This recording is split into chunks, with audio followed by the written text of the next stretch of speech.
Cerita pasal Zahiril Azim ni memang menyentuh hati. Dia ni nampak macam hero dalam drama, tapi realiti pun sama hebatnya. Jadi, Zahiril ni yang kita kenal sebagai pelakon, dia tekankan yang dia memang utamakan kebahagiaan isteri dia, Syera Ayub, dan anak dorang. Tambah pula sekarang ni Syera tak kerja, jadi Zahiril lah yang jadi tulang belakang keluarga. Tapi jangan risau, dia cakap tak pernah jadi beban pun sebab dorang pandai buat perancangan keuangan. Dia cakap macam ni, setakat ni saya seorang je yang kerja, Syera tak kerja, tapi kami tak ada masalah dari segi komitmen keuangan dan sebagainya. Syera pun sangat memahami. Lepas tu dia tambah lagi, sebagai suami dia memang nak sangat bahagiakan isteri. Ada orang cakap kalau nak rezeki murah, bahagiakan isteri. Duit yang dapat tu memang untuk dorang lah.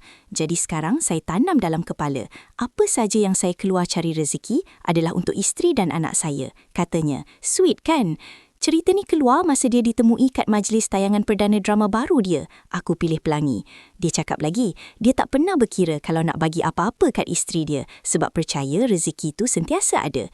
Kalau apa yang saya ada, saya bagi je pada isteri. Alhamdulillah, rezeki saya tetap ada. Syera pula bukan jenis yang mementingkan kehidupan mewah.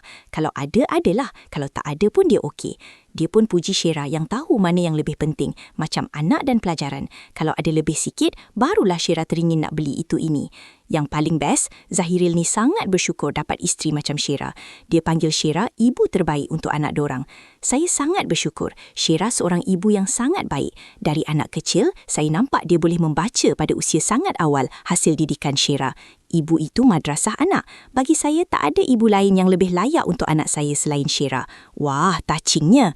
Korang tahu tak, Zahiril dengan Syera ni dah kahwin sejak 2011. Dorang ada seorang anak lelaki comel, Nadi Anaki.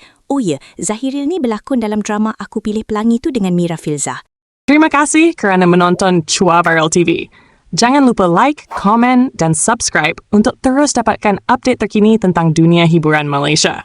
Jumpa lagi di video seterusnya. Stay tuned untuk lebih banyak kisah sensasi.